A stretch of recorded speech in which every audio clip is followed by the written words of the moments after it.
Hello friends, Radhe Radhe. आप सभी लोग कैसे हैं? आशा करती हूँ कि भगवान श्रीमन नारायण की कृपा से आप सभी लोग अच्छे होंगे, परम मंगल में होंगे। आज हम आप सभी को एकादशी की अनंत और अनंत शुभकामनाएं देती हूँ। आज की इस वीडियो में हम जानेंगे साल 2025 में बैसाख मास के कृष्ण पक्ष में आने वाली एकादशी का नाम क्या है, व्रत कब किया जाएगा, एकादशी तिथि कब से प्रारंभ हो रही है, कब समाप्त हो रही है, पारण का शुभ समय क्या है, पूजा का शुभ मुहूर्त क्या है, सूर्योदय का।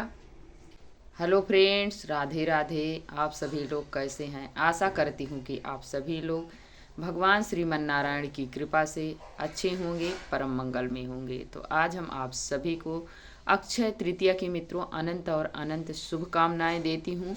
आज इस वीडियो में हम जानेंगे अक्षय तृतीया कब है, अक्षय तृतीया का पर्व किस दिन मनाया जाएगा, व्रत कब किया जाएगा, अक्षय तृतीया कब से प्रारंभ हो रही है, कब समाप्त हो रही है, पूजा का शुभ मुहूर्त क्या है, सोना चांदी खरीदने का शुभ समय क्या है। ये सभी महत्वपूर्ण बातें आज की इस वीडियो में हम जानेंगे। तो चलिए मित्रों शुरू करते हैं। शुरू करने से पहले मेरा आपसे एक छोटा सा मित्रों रिक्वेस्ट है, आप सभी को यदि मेरी वीडियो थोड़ी भी यदि यूजफुल लगे तो आप लाइक सब्सक्राइब करना बिल्कुल मत भूलिएगा और प्यारा सा कमेंट लिखकर ज़रूर बताइएगा कि ये वीडियो आप सभी को कैसी लगी। तो चलिए वीडियो को शुरू करते हैं। साल 2025 में अक्षय तृतीया का पर्व 30 अप्रैल दिन बुधवार को मनाया जाएगा मित्रों। तृतीया तिथि प्रारंभ होगी 29 अप्रैल सायंकाल 5:31 पर। तृतीया तिथि समाप्त होगी 30 अप्रैल दोपहर 2:12 पर। पूजा का शुभ मुहूर्त भी आगे बताऊंगी। अक्षय तृतीया जो है मित्रों, ये इतना बड़ा पर्व है, इतना अच्छा दिन माना जाता है, इतनी अच्छी तिथि मानी जाती है कि इस दिन कोई भी व्यक्ति यदि अच्छा बुरा जो भी कार्य करता है वो अखंड हो जाता है, अक्षय हो जाता है, जिसका कभी नाश नहीं होता है। तो इस दिन 4 धाम में एक धाम बद्री धाम आता है, उसका कपाट भी अक्षय तृतीया के दिन ही खुलता है। साल में एक ही दिन खुलता है और इसी दिन हमारे वृंदावन के बांके बिहारी जी जो देख सकते हैं, ये हमारे पास बांके बिहारी जी का विग्रह है। तो इनका अक्षय तृतीया के दिन साल में एक ही दिन जो कि अक्षय तृतीया के दिन इनके चरणों के दर्शन होते हैं भक्तों के। बाकी पूरे साल बिहारी जी के चरणों के दर्शन नहीं करने को मिलते हैं, सिर्फ अक्षय तृतीया को चरणों के दर्शन कराए जाते हैं बिहारी जी के। तो अक्षय तृतीया का दिन ऐसा होता है, ऐसी तिथि होती है मित्रों कि इस दिन जैसे आपके संयोग नहीं बन रहे हैं, शादी विवाह का योग नहीं बन रहा है, मुंडन का नहीं बन रहा है, जनेऊ संस्कार, अन्नप्राशन, गृह प्रवेश, शादी विवाह, दूंगा, गौना थवना जो भी होता है, ये सभी मुहूर्त जैसे आपके नहीं बन रहे हैं तो अक्षय तृतीया के दिन इसको अबूझ मुहूर्त के नाम से भी जानते हैं, आखा तीज के नाम से भी जानते हैं। इस दिन यदि कोई करता है तो उसे अक्षय हो जाता है, उसका कभी नाश नहीं होता है। तो जिसका मुहूर्त ना बन रहा हो वो इस दिन जरूर कर लें, इसमें कोई संशय कोई दो राय नहीं होती है। इस दिन जो भी भक्त कोई भी कार्य करता है उसका अखंड हो जाता है, जिसका कोई खंडन ही नहीं होता है। तो हमें इस दिन मित्रों क्या क्या करना चाहिए क्या नहीं करना चाहिए वो भी हम जान लेते हैं। अक्षय तृतीया के दिन हमें सुबह में जल्दी से भोर में उठ जाना चाहिए। भोर में उठकर हम स्नान ध्यान करके इस दिन भगवान विष्णु और माता लक्ष्मी का विधि विधान पूर्वक पूजन करना चाहिए। हमारे बिहारी जी का यदि विग्रह है, फोटो है, कुछ भी है तो आप उसे उस दिन, यदि आपके पास लड्डू गोपाल हैं तो अक्षय तृतीया के दिन हमें पंचामृत से उनका अभिषेक कराना चाहिए ठाकुर जी का। यदि नहीं है, विग्रह रूप में है, तो भी आप पंचामृत बना लीजिए एक लोटे में और उसी से आप पुष्प की सहायता से भाव रूप से आप स्नान करवा दीजिए प्रभु को। स्नान करवाने के बाद फिर अपना पूजन कीजिए। पूजन का समय बता दे रही हूँ मित्रों, क्या है। पूजा का शुभ मुहूर्त है मित्रों 30 अप्रैल। 30 अप्रैल प्रातःकाल 5:41 से लेकर दोपहर 12:18 तक हमें इसी समय में भगवान जी की विधि विधान पूर्वक पूजन करना चाहिए। और इस दिन हमें हो सके तो मंदिर में हो सके या गरीब ज़रूरतमंद को आप पानी से भरा घड़ा, मिट्टी का जो घड़ा होता है वो पानी से भरा घड़ा हमें दान कर देना चाहिए। इस बैसाख के महीने में पानी का दान सबसे महत्वपूर्ण दान माना जाता है। वैसे तो अन्न ही सबसे महत्वपूर्ण दान है, अन्नदान महादान में आता है, लेकिन बैसाख के महीने में जल का दान सबसे विशेष उत्तम माना जाता है। और पंखे का दान, यदि आपके सामर्थ्य भगवान ने दिया है तो इलेक्ट्रॉनिक पंखे का दान कर दीजिए, मंदिर में लगवा दीजिए, नहीं तो किसी ज़रूरतमंद को दे दीजिए, या तो नहीं सामर्थ्य है तो आप हाथ के पंखे का दान जरूर कीजिए। और अक्षय तृतीया के दिन हमें सुबह भोर में झाड़ू और माचिस का दान करना चाहिए। अक्षय तृतीया को मंदिर में झाड़ू, आसन और माचिस, ये 3 चीज़ें मंदिर में हमें दान करनी चाहिए। और हो सके घड़ा, पंखा ये दान करें। फुलेरा जिसको बोलते हैं, या जो छत्र होता है, आपकी सामर्थ्य है तो चांदी का या सोने का जो भी हो सके वो दान कर दीजिए। मंदिर में नहीं हो सक रहा, आप हाथ से आप फुलेरा बनाइए, भगवान जी के मंदिर में भगवान जी को समर्पित कीजिए। ये दान बेहद महत्वपूर्ण दान माना जाता है मित्रों। और इस दिन अन्न का दान करें, छतरी का दान करें, जूते चप्पल का दान करें। बैसाख के महीने में इसका विशेष महत्व बताया गया है। यदि आस पड़ोस में कहीं पर प्याऊ की व्यवस्था नहीं है तो आप वहाँ पर प्याऊ लगवा सकते हैं। अक्षय तृतीया के दिन हमें पुनीत कार्य करना चाहिए, हमें बुरे कार्य बिल्कुल नहीं करने चाहिए, नहीं तो हमारा जो भी बुरा कार्य रहेगा वो भी अखंड हो जाएगा, अक्षय हो जाएगा, जिसका कभी नाश ही नहीं होगा। इसलिए हमें इस दिन सोच के ही अच्छे से कार्य करना है। सुबह भगवान की पूजा पाठ करें, पूजा पाठ करने के बाद भगवान जी से हाथ जोड़कर क्षमा याचना कर लें। हे प्रभु, जो भी मुझसे इस दिन गलती हो, त्रुटि हो, उसे माफ़ करना, लेकिन फिर भी अपने आप को बचाना चाहिए इस दिन कि हमसे गलती ना होने पावे। अनजान में कोई गलती हो गई उसे भगवान भी माफ़ करेंगे, लेकिन ऐसा इस दिन का विधान है कि कोई भी गलती होती है तो उसे अखंड हो जाता है। तो इसलिए हमें इस दिन बचाना चाहिए, अपने आप को ज़्यादा से ज़्यादा भगवान जी के चरणों में इस दिन समय दें।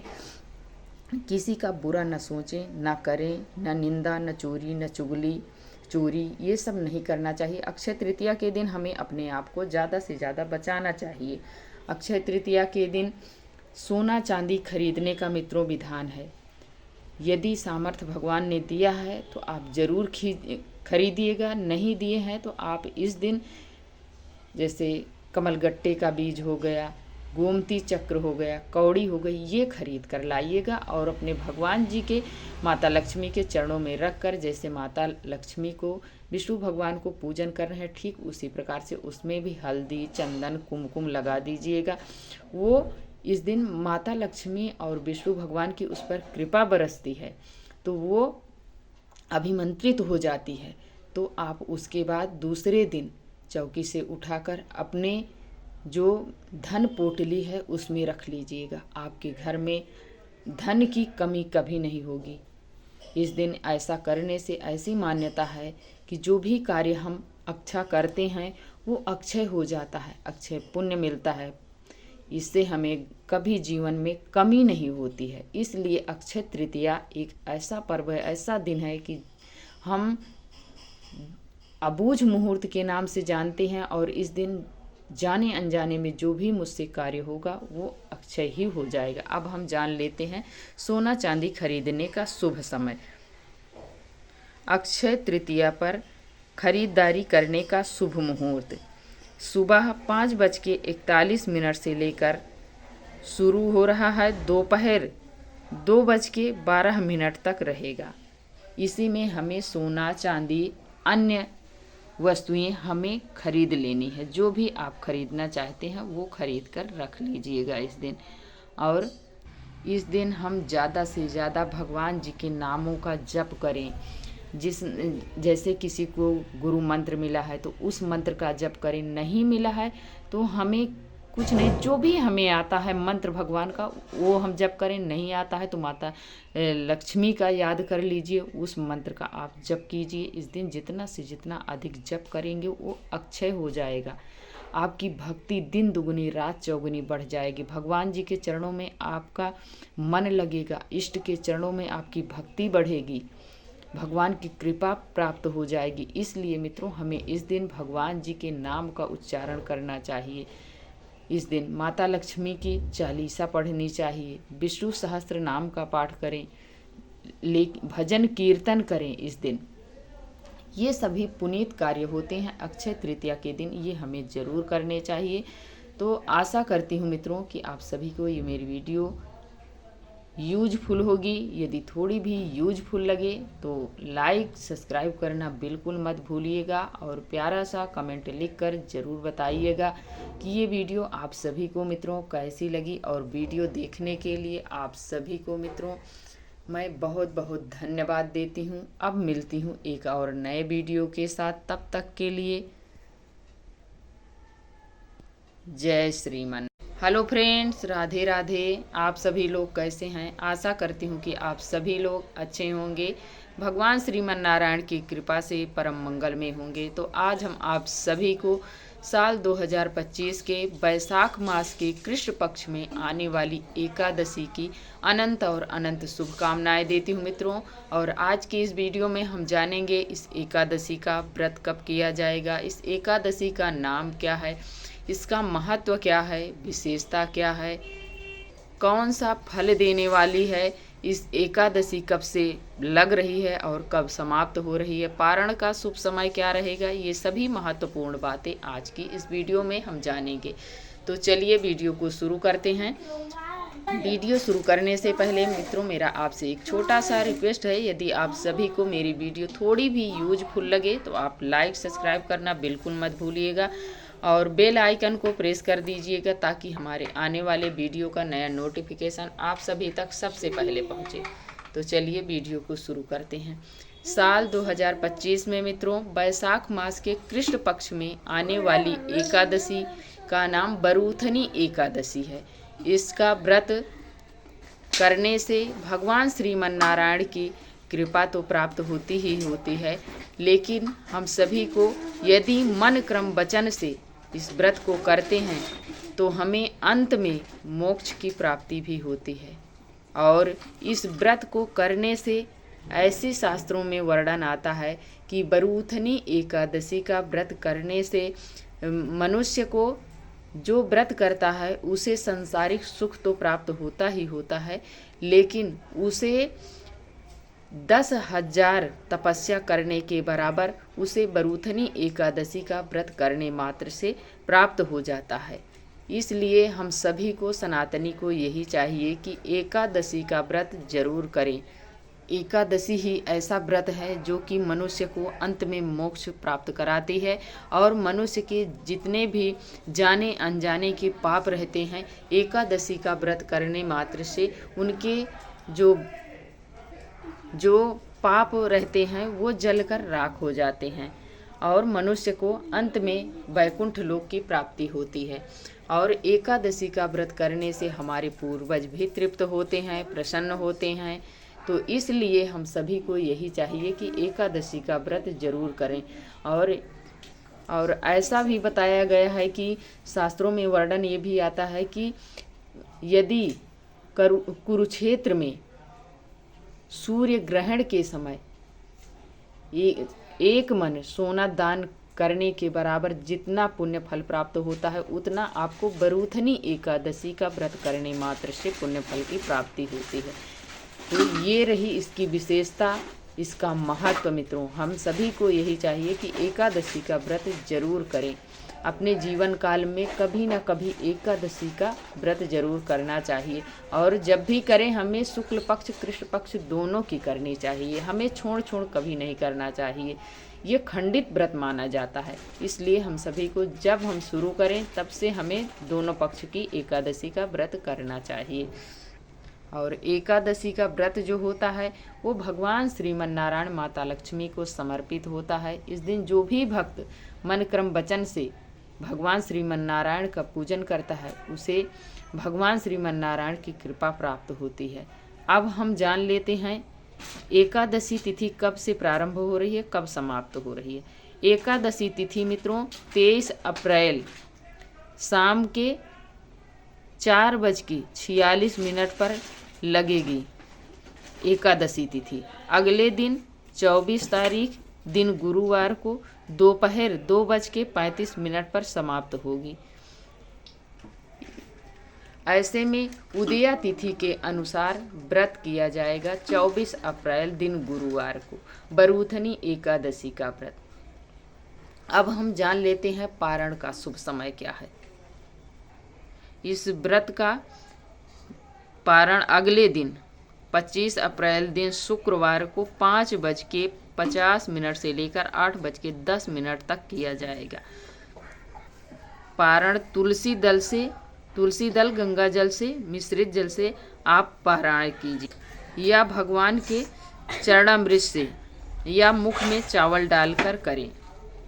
इस प्रकार आपको एकादशी व्रत का पारायण करना चाहिए और पारायण से ठीक पूर्व हमें ब्राह्मण के लिए सीधा दक्षिणा निकाल कर रख देना चाहिए, तभी हमें पारायण करना चाहिए। या तो अपने घर में ब्राह्मण बुलाकर जिमा कर या कन्याओं को भोजन करा के तभी हमें पारण करना चाहिए।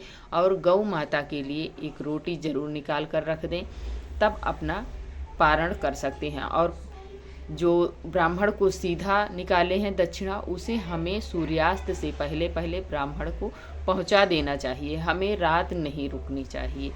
इस प्रकार हमें एकादशी का पारायण किया जाता है। और एकादशी के व्रत के नियम होते हैं मित्रों।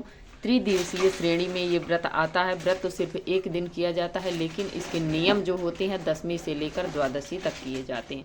तो 10वीं के दिन हमें ब्रह्मचर्य का पालन किया जाता है, जमीन पर शयन किया जाता है, शुद्ध सात्विक भोजन ग्रहण करें और एक बार 10वीं के दिन एक बार भोजन ग्रहण करें। सूर्यास्त के बाद चावल नहीं ग्रहण करना चाहिए, अन्न नहीं ग्रहण करना चाहिए। एकादशी के दिन एक बार फलहार लेना चाहिए और द्वादशी के दिन हमें एक बार भोजन ग्रहण करना चाहिए। शुद्ध सात्विक ब्रह्मचर्य का पालन करना चाहिए। ये इसके नियम होते हैं।